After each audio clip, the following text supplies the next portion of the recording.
going to be a quick pick and place program that I'm going to do. I'm using RobotStudio for my final year project, so this is just what I started to do when I was starting to learn it, so I'll run through it quite quickly for you.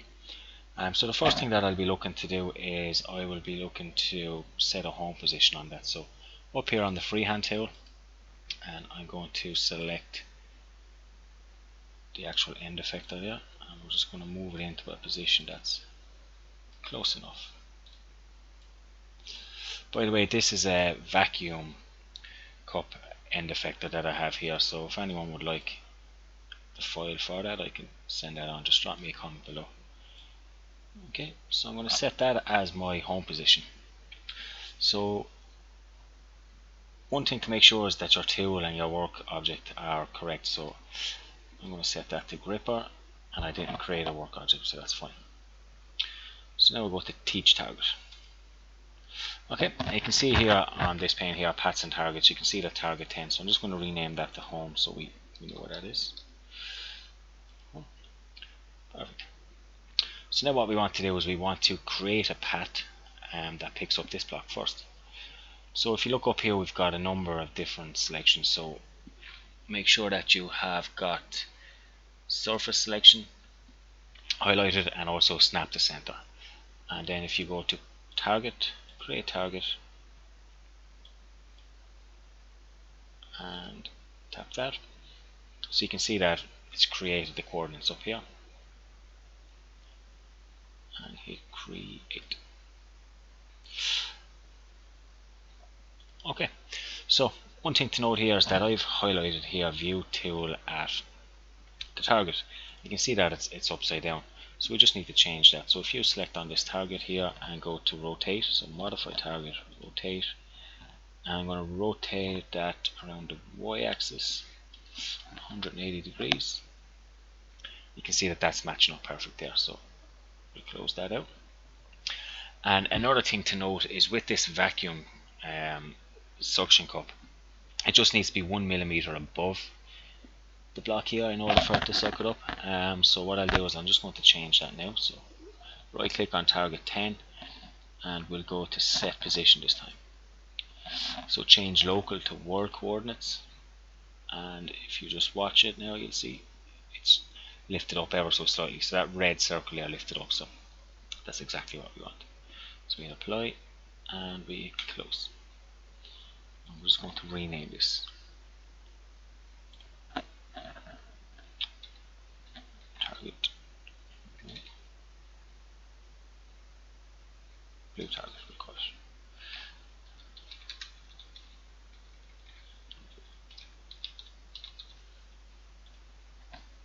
Okay, so if you want to see what the robot is like there, if you just select that, right click, you can take off that and put view robot at target, so you can see that it goes down and picks that up just fine. Okay, so what we want to do is we want to pick that up, so I'll create a path here. So all you do is right click on this paths and procedures and create path. I've already done that, and we can create a path. So if I run that, you'll just see quite quickly, move along path, it goes down and goes up. So one thing to note is that down here I've selected the speed of 200 and the zone is fine. If I was to select, I don't know, say zone 100, this would be 100 millimeters above the target. So we don't want that. We want it to come down exactly to where I've selected. So I keep it at fine. So now what I want to do is I want to pick this up and I want to move it, say, to the right or left. So I can do that. I can copy this. So we'll go copy, and then we'll paste.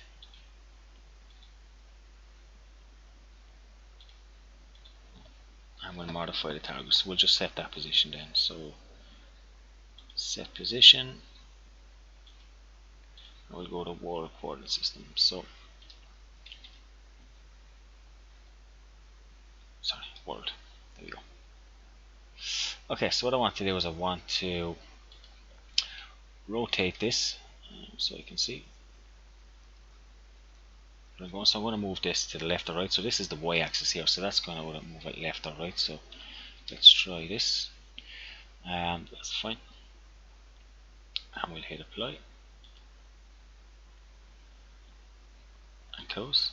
And what I'll do then is I will copy this blue target,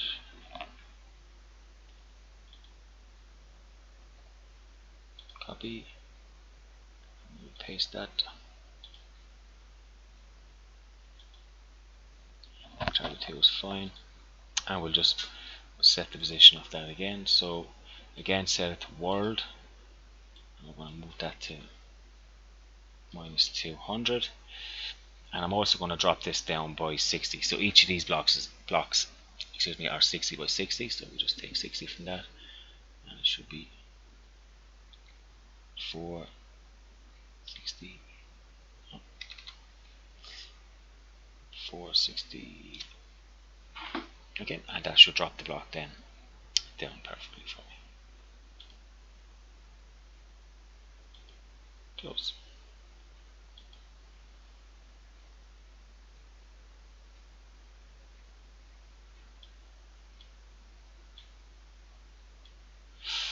Okay, so if I just to run this quite quickly, you'll see what happens. Move along path,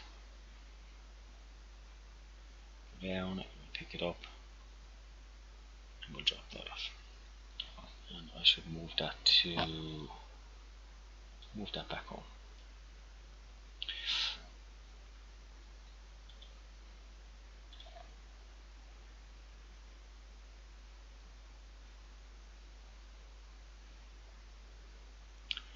Okay, so what I'll do is I will now set a digital output in order to be able to pick this block up.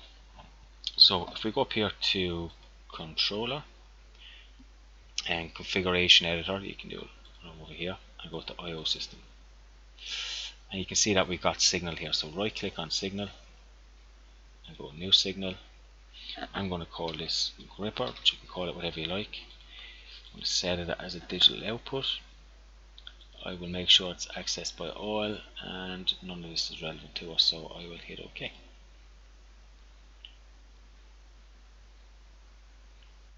So all this tells us here is that the change won't take effect until the controller is restarted, so we hit OK and we will restart it. So make sure that you just restart it. If you can, reset rapid and it'll just take everything off the controller, so just a warm restart is fine there. And while that's restarting, if you go to simulation and station logic, and if you go to signals and connections, so you can see it's restarted, we're going to go down to the bottom and add IO connection.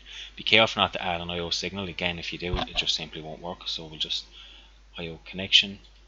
We will select our system, and you can see that our source signal, so our digital output there, is selected now. If you create a couple of them, they'll all be there, so you can select any one you want. That's going to be targeted to a gripper, and then you can see that our target signal degrip has been activated. So we hit OK on that. Okay, and that's all fine. So to check that that's okay, if you come out here and you can go to your gripper, right click on it, properties. Oh, 1 second now.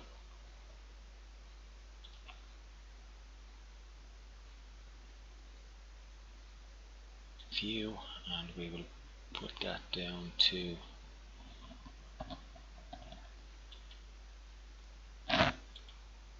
target.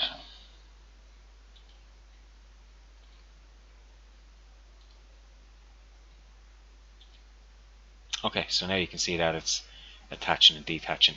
Remember what I said earlier, that if you're not above this, so if you're not 1 mil, that will not work. And even though the robot was up here, clicking that won't work. So right now you can see that it's attaching and detaching exactly the way we want it, so that's fine. And we will go and set that back to the home position. Okay, so to add that into our code then is quite straightforward. So you right click on the path here, and we'll go to insert action instruction. We will look here for set digital output, our gripper, and our gripper value of 1. So we hit create. So what we will do is we'll move the blue, we will attach the object, go to home, move here, we'll do the same again, insert action instruction, digital output, and this time we'll set it to 0. Create,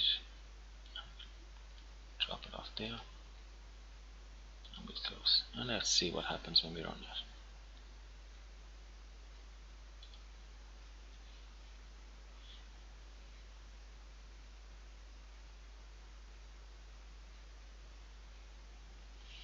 Okay, so there you have it. It's as simple as that. So you just repeat the process.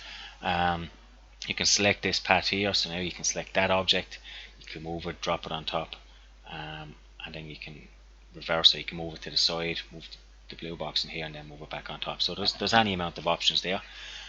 Just to keep the video short, I'll stop it there. But if you have any questions, drop me a comment below, and I'll be more than happy to help. Thanks, Derek.